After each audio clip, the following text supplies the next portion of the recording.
അങ്ങയുടെ കേസുകൾ ഒഴിവാക്കി കൊടുക്കാനാണ് ഇത് കാഴ്ച നടത്തിയതെന്നാണ് ടി.ജി. നന്ദകുമാർ പറഞ്ഞത്. ലാവ്ലിൻ ഉൾപ്പെടെയുള്ള കേസുകളിൽ നന്ദകുമാറിന് എൻ്റെ കേസിലുള്ള ബന്ധത്തെ പറ്റി എനിക്ക് നല്ലതുപോലെ അറിയാനും നിങ്ങൾക്കത് അറിയുമെന്ന് അറിയില്ല കേട്ടോ. എന്നോടാണ് ചോദിക്കുന്നതെന്ന് ധരിക്കണം കേട്ടോ. നന്ദകുമാറിന് ഏതെല്ലാം തരത്തിൽ ബന്ധങ്ങളുണ്ട് എന്നുള്ളത് എനിക്ക് നന്നായി അറിയാവുന്നതാണ്. അത് മറ്റാരും പറഞ്ഞ് ഞാൻ മനസ്സിലാക്കേണ്ട കാര്യമല്ല. പക്ഷേ ആ കാര്യത്തിലേക്കൊന്നും ഞാനിപ്പോൾ പോകുന്നില്ല. അങ്ങേക്കെതിരെ പ്രവർത്തിച്ച ആളായിരുന്നില്ല. അല്ല, ഞാൻ പറഞ്ഞല്ലോ, അതിനെപ്പറ്റിയൊന്നും കൂടുതൽ ഞാനിപ്പോൾ പറയാൻ ഉദ്ദേശിക്കുന്നില്ല. ഇത്തരം ആളുകളൊക്കെ എന്തെങ്കിലും ശ്രമം നടത്തിയിട്ട് എന്തെങ്കിലും ഫലം കിട്ടിയോ? അവരവരുടേതായ വഴി വല്ലാതെ നോക്കി എന്നുള്ളത് ശരിയാണ്.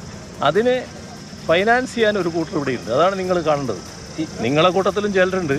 നിങ്ങളെ കൂട്ടത്തിലുള്ളവർ മാത്രമല്ല, കേരളത്തിൽ തന്നെ ഒരു വൃത്തം നേരത്തെ മുതൽ എനിക്കെതിരെ പ്രവർത്തിക്കുന്നതായി ഉണ്ട് എന്നുള്ളത് നിങ്ങൾ കാണണം. ഞാൻ പറഞ്ഞു തീരട്ടെ എന്ന്. ഞാൻ പറഞ്ഞു തീരുന്നതിന് മുമ്പ് നിങ്ങൾ ചോദിച്ചാൽ എങ്ങനെയാണ്? ഈ പറഞ്ഞല്ലേ ഞാൻ പറയും. ഞാൻ പറയേണ്ടെന്നുള്ള ഉദ്ദേശം ഉണ്ടെങ്കിൽ ശരി. പക്ഷേ എനിക്ക് പറയേണ്ടത് ഞാൻ പറഞ്ഞു തീർക്കണ്ടേ. ഞാൻ പറഞ്ഞു വന്നത്, എനിക്കെതിരെ ഒരു വൃത്തം ദശാബ്ദങ്ങളായി കേരളത്തിൽ പ്രവർത്തിക്കുന്നുണ്ട്. അവരെ ഫൈനാൻസ് ചെയ്യുന്നവരുണ്ട്. അവർക്ക് വലിയ തോതിലുള്ള പിന്തുണ മാധ്യമങ്ങൾ നൽകുന്ന ഒരുപറ്റം മാധ്യമങ്ങൾ നൽകുന്ന നിലയും കേരളത്തിലുണ്ടായിട്ടുണ്ട്. എന്നിട്ട് ഞാനെങ്കില്ലാതായിപ്പോയോ? ഞാനിപ്പോഴും ഇവിടെ നിൽക്കുകയല്ലേ. അവരുദ്ദേശിച്ച കാര്യങ്ങൾ എന്തെങ്കിലും നടന്നോ? ചില കാര്യങ്ങൾ തൽക്കാലം നേട്ടങ്ങളുണ്ടായി എന്ന് അവർക്ക് തോന്നിയിട്ടുണ്ടാവും. പക്ഷേ ആത്യന്തികമായിട്ട് നേട്ടം ഉണ്ടാക്കാൻ പറ്റിയോ? ആത്യന്തികമായി ഞാനങ്ങ് തകർന്നു പോയോ? അപ്പോൾ ഇതാണ് നമ്മൾ കാണേണ്ടത്. വസ്തുതകളല്ലാത്ത കാര്യങ്ങൾ അധികം പറഞ്ഞുകൊണ്ട് മുന്നോട്ട് പോയാൽ അതൊന്നും നാട്ടിൽ ചിലവാകില്ല എന്ന് നമ്മൾ കാണണം.